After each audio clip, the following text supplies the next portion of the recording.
सावधान भीम!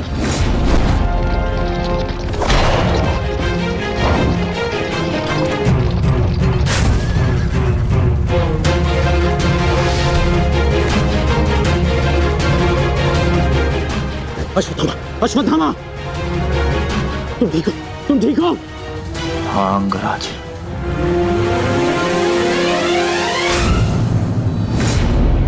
ये तो भीम पुत्र सूत्सोम है। फिर भीम कहाँ है? वो वही है जहां उन्हें होना चाहिए। आचार्य, आज कर्ण नामक कवच भी अश्वत्थामा की रक्षा नहीं कर पाया।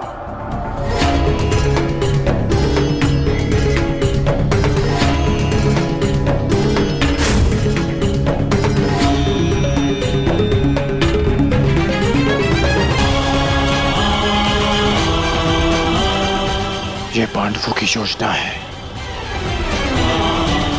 मुझे आचार्य द्रोण से दूर रखने के लिए। अंगराज, आप कहना क्या चाहते हैं? क्या कहना चाहते हैं अंगराज? आज पांडवों का लक्ष्य तुम नहीं, आचार्य द्रोण है। सत्य है ये, मेरा पुत्र अभी तक जीवित है, कुछ नहीं हुआ उसे। सत्य कहो, सत्य कहो भीम।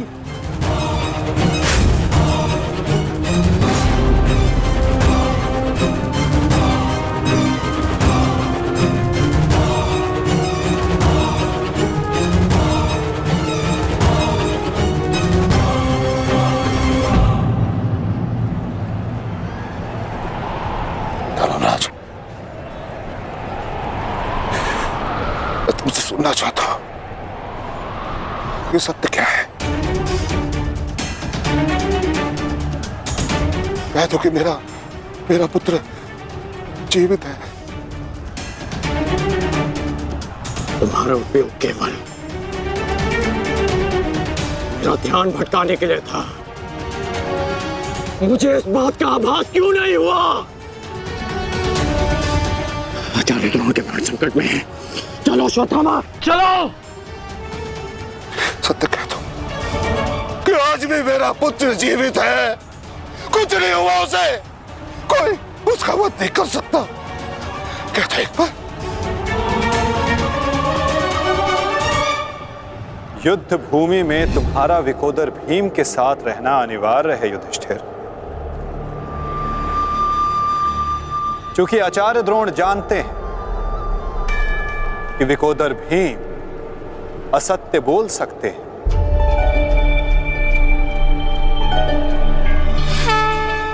किंतु धर्मराज युधिष्ठिर नहीं। और वो ये सुनिश्चित करने के लिए तुमसे ये प्रश्न अवश्य करेंगे धर्मराज।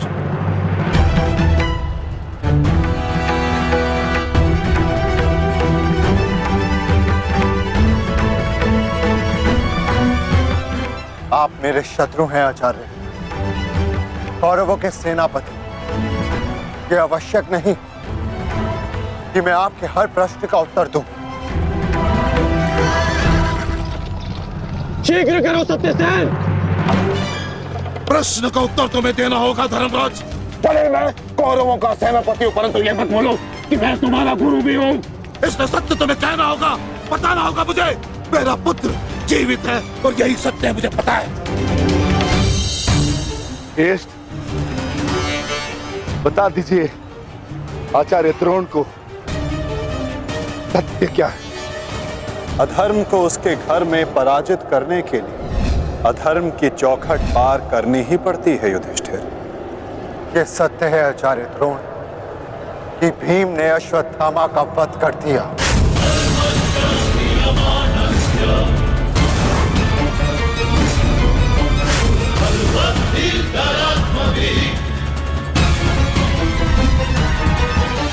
नहीं माधव, मैं असत्य नहीं कहूंगा। तुम्हें असत्य नहीं कहना है युधिष्ठिर। विकोदर भीम अश्वत्थामा नामक हाथी का वध करेंगे।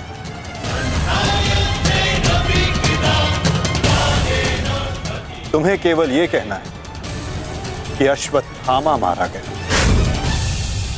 इससे ना तुम्हारा धर्म टूटेगा और हमारी योजना भी सफल हो जाएगी।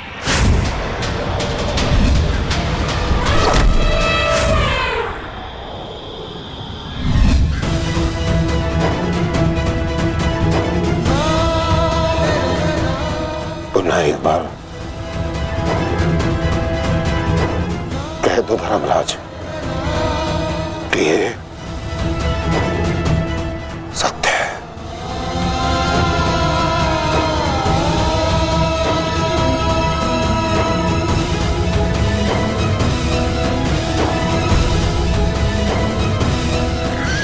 शीघ्र करो सत्यसेन।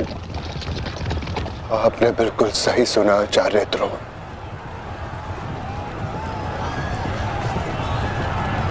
अश्वत्थामा मारा गया।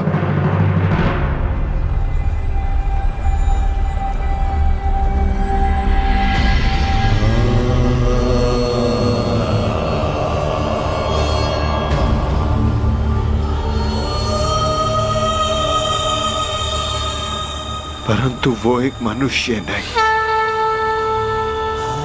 एक हाथी था।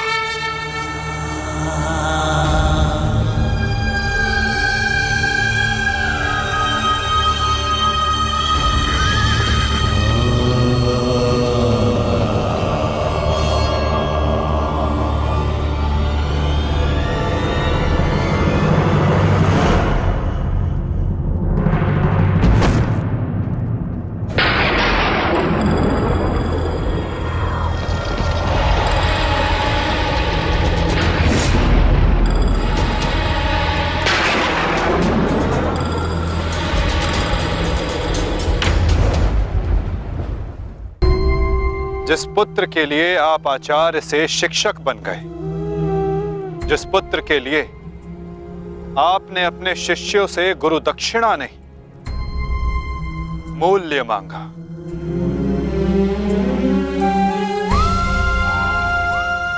और उसी पुत्र के कारण आप एक एक करके अधर्म की सीढ़ियां चढ़ते चले गए। आचार्य, मनुष्य प्रेम में उत्थान करता है, परंतु मोह में केवल उसका पतन होता है। आचार्य, आप जिसे पुत्र प्रेम समझते रहे वो पुत्र प्रेम नहीं, पुत्र मोह था। आचार्य, और वही आपके पतन का कारण भी।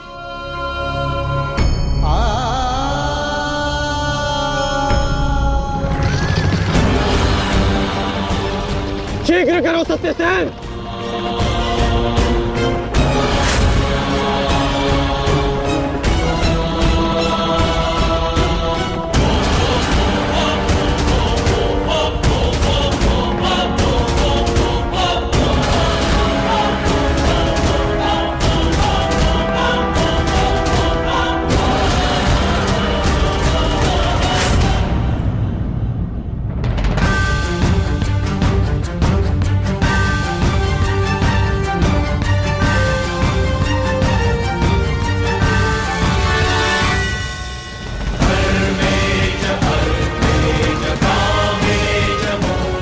मेरा पुत्र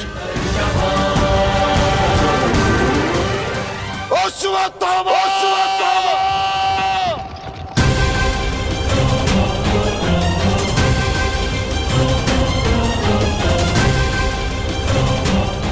आपके साथ छल हुआ है आचार्य। अश्वत्थामा जीवित है। पिताश्री!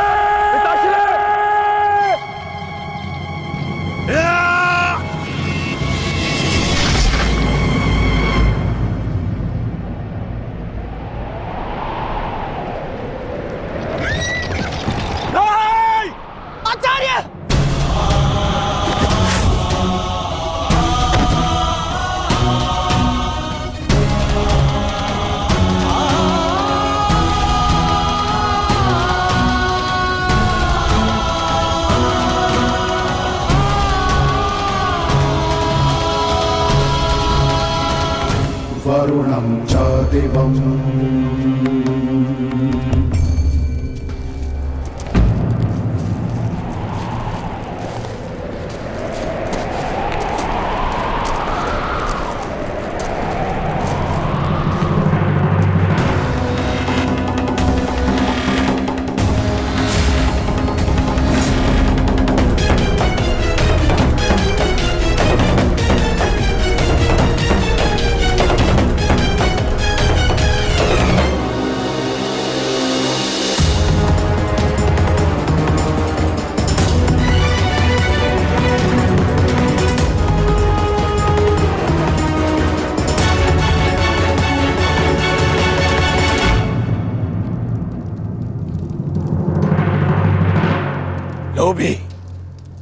कुटिल, छलिया, कपटी, महाविनाशी, ये सारी उपाधि इस दुर्योधन की थी। परंतु आज युधिष्ठिर तुमने मुझसे ये सारी उपाधियां छीन ली और अपनी बना ली। आज तुम इन सारी उपाधियों के सम्राट बन गए।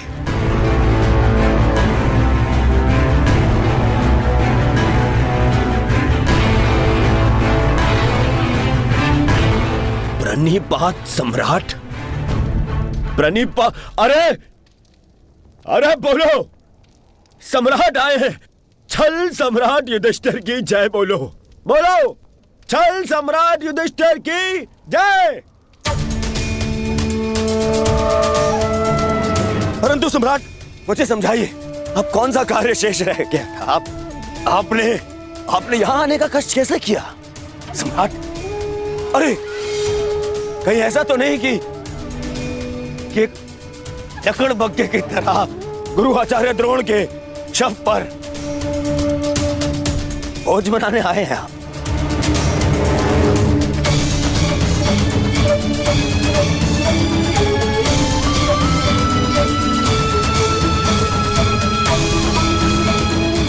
भोज मनाने आए हैं?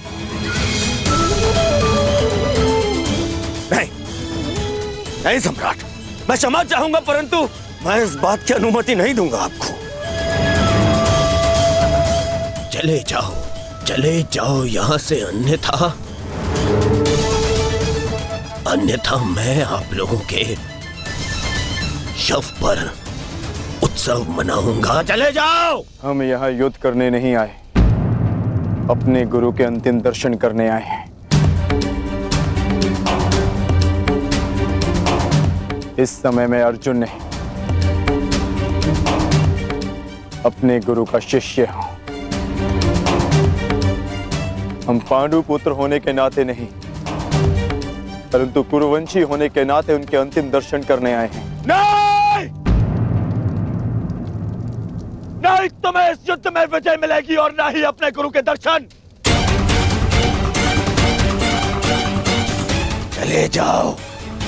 चले जाओ यहां से, अन्यथा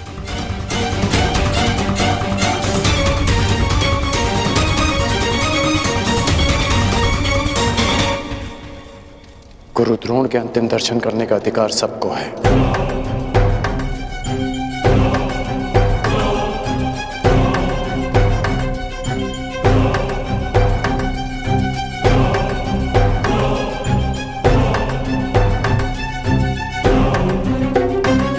बहुत बड़ी गुरु दक्षिणा दी आपने अपने गुरु को, छल से मृत्यु दी तुमने अपने गुरु को।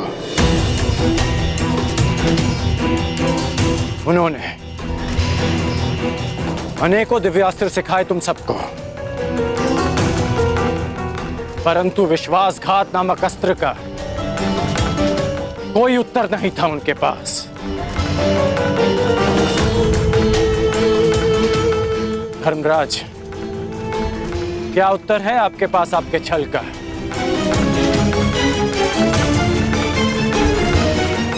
बताइए।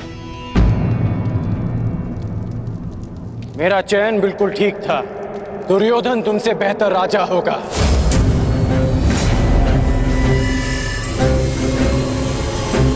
दुर्योधन की अनीतियों पर मैं क्रोधित हूं, परंतु तुम्हारी अनीतियों पर मुझे घृणा आती है।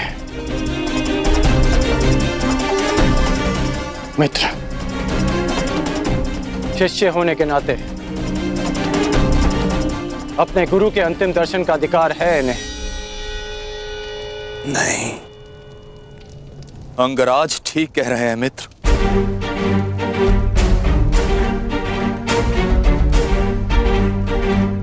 इन्हें अधिकार है। मेरे पिता ने जितना प्रेम अपने पुत्र को दिया, उतना किंचित अधिक इन पांडु पुत्रों को दिया।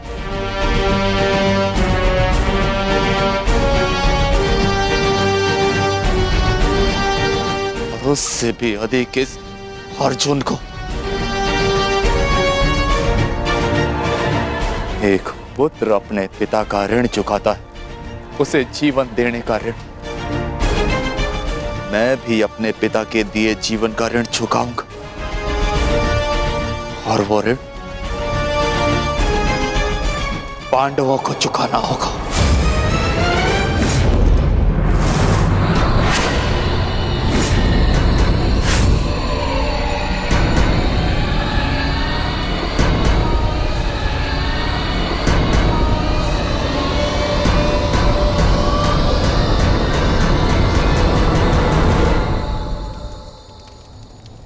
पापियों और दैत्यों की भांति तुम लोगों ने विद्या पर लांछन लगाया है।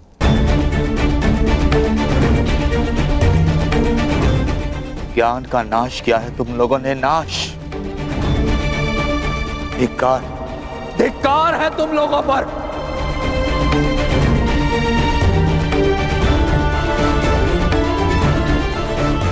पांडव पुत्रों, जब तक मैं तुम्हारी मृत्यु अपनी आंखों से ना देख लूं, मुझे मृत्यु प्राप्त नहीं होगी। तुम्हारे वंश के साथ मृत्यु की होली खेलूंगा मैं। जिन बच्चों ने आज मुझे रोका, मैं उनकी सांसें रोक दूंगा।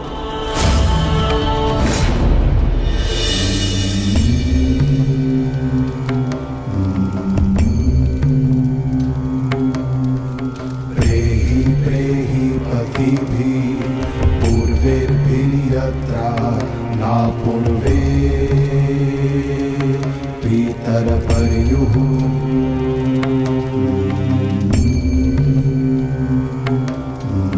भूभराजना स्वधया मदन्तायमं पश्यासि वरुणं च दिवम्।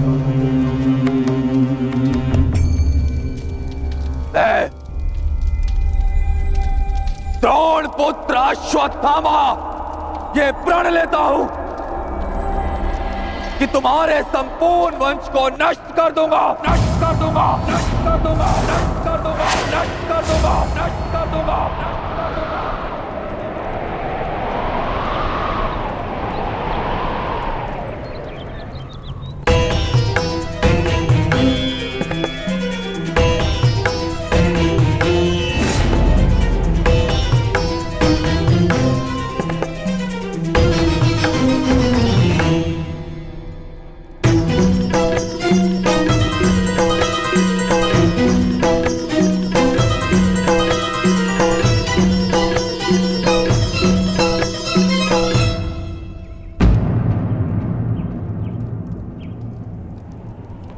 क्या सोच रही हो सखी?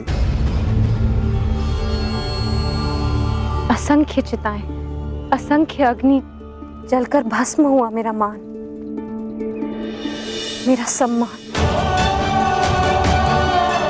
मेरा अभिमान, मेरे सभी संबंध, ये सब लाभ भी तो हानि को ही मिले हैं।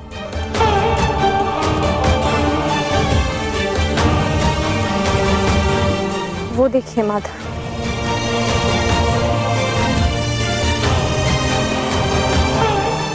भ्राता धृष्टद्युम्न के जीवन का गणित संपूर्ण हुआ।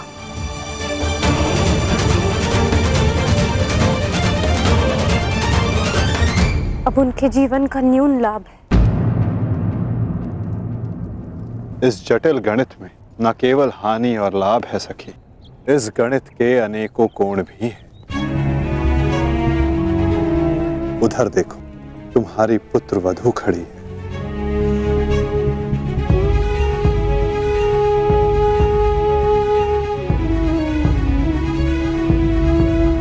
जो वस्त्र हरण तुम्हारे साथ हुआ, वो अन्य किसी स्त्री के साथ ना हो, उसकी लज्जा का रक्षण हो सके, ये लाभ। संसार में शोषण करने वालों को पर्याप्त दंड मिल सके सखी, ये लाभ। आने वाली पीढ़ियों को ज्ञात रहे कि स्त्री का मान भंग करना उसका शोषण करना मानव हत्या से भी अधिक दंडनीय अपराध है। ये लाभ और ऐसे लाभ के लिए बलिदान अनिवार्य है सखी, और ऐसे बलिदान देने की क्षमता सब में नहीं होती सखी।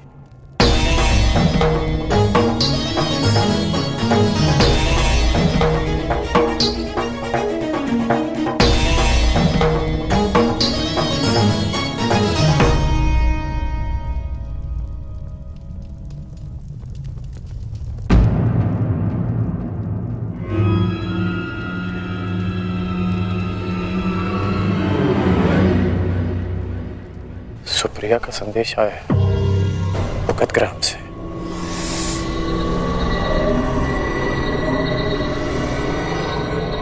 वो मृत्यु शैया पर है।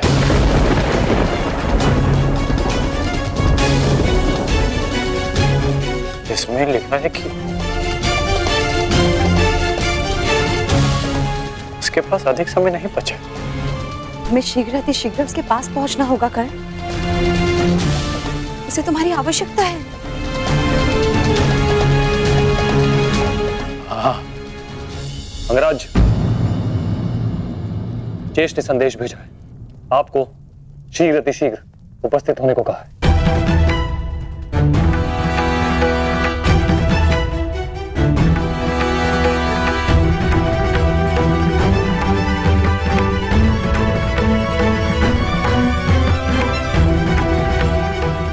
मुझे जाना होगा, दुर्योधन के पास जाना होगा।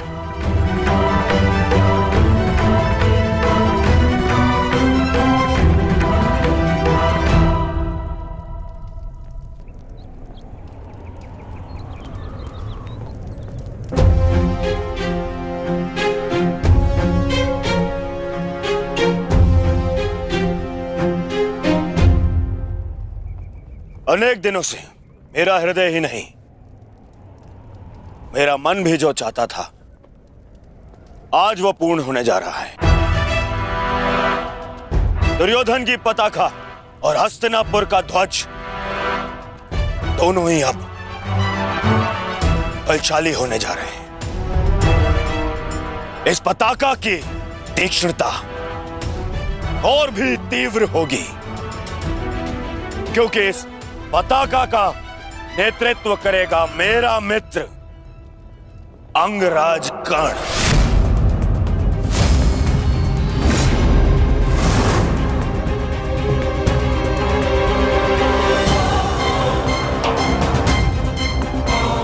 मित्र, आज से मैं निश्चिंत हो गया। मुझे पूर्ण विश्वास है कि तुम्हारे नेतृत्व में इस युद्ध में विजय हमारी ही होगी। आज से हमारी सेना के सेनापति हो तुम।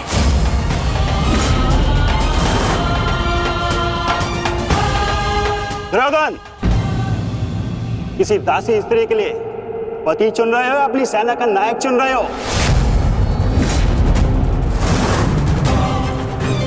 एक नीची जाति के व्यक्ति को तुम हमारे सर पे थोप नहीं सकते।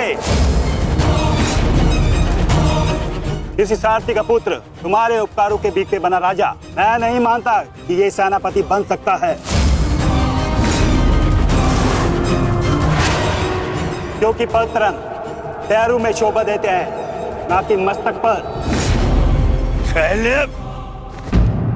मेरे होने वाले सम्राट, और हाँ अंगराज कर्ण, देखो तुम दोनों बुरा मत मानना। प्रश्न केवल ये नहीं है कि अंगराज सूत है या क्षत्रिय। प्रश्न तो ये है कि सेनापति पद किसे मिलना चाहिए। सेनापति पद के लिए आवश्यक क्या होता है? बुद्धि और शक्ति। और अंगराज, आपके बुद्धि पर किसी को कतई संदेह नहीं ना, परंतु संदेह है तो केवल और केवल आपकी शक्ति पर। अंगराज अभेद थे, अब नहीं है।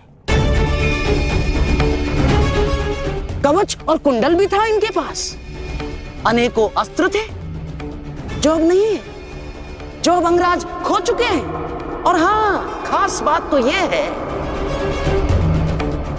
अर्जुन के लिए जो अस्त्र था वो भी आप खो चुके हैं। तो इसका पूर्ण अर्थ यह है दुर्योधन कि अंगराज अब उस बूढ़े शेर की भांति हो गए जिसके दांत भी टूट गए हैं और पंजे के नाखून भी झड़ चुके हैं। और ऐसे शेर के साथ चूहे भी व्यंग करते हैं। अब महाराज शल्य को देखो, इनकी शक्ति और भव्य सेना की सहायता से हम विजय प्राप्त कर सकते हैं। अब यदि अंगराज आपके परम मित्र हैं तो वो भी इस बात को मानेंगे, हैं? क्यों अंगराज? अमश्री, मुझे कर्ण की मित्रता पर कोई संदेह नहीं है। जिसने अपना सबसे महत्वपूर्ण शस्त्र मेरी सुरक्षा के लिए उपयोग कर लिया, और ना ही उसके शौर्य पर। संदेह तो मुझे शैल्य पर है, क्योंकि कायरों के भांति रण छोड़कर भागना सबसे पहले इन्हें आता है। एक नहीं, दो बार अवसर मिला इन्हें, पर इन्होंने क्या किया? रण छोड़कर भाग गए, एक ऐसे चूहे की तरह जो केवल शेर की दहाड़ सुनकर ही भाग जाता है, भाग जाता है। इस चूहे को मैं ना तो अपनी सेना का सेनापति बनाऊं और ना ही अपनी दासियों का पति। मूर्ख हो मूर्ख, तुम दोनों मूर्ख हो। एक मूर्ख का सम्राट और एक मूर्ख का सेनापति। तुम दोनों मूर्खों को लगता है पांडवों पे विजय पाओगे? बस मद्रराज,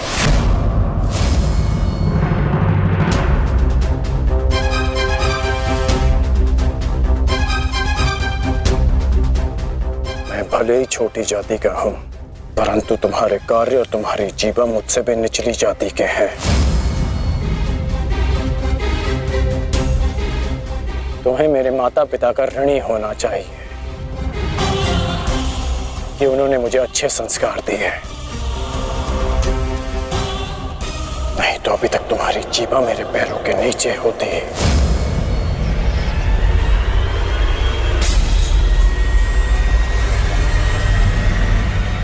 अब एक और शब्द अपनी जीभा से निकाला तो मैं अपने सारे संस्कार भूल जाऊंगा, और ये भी भूल जाऊंगा कि हम दोनों एक ही पक्ष में हैं।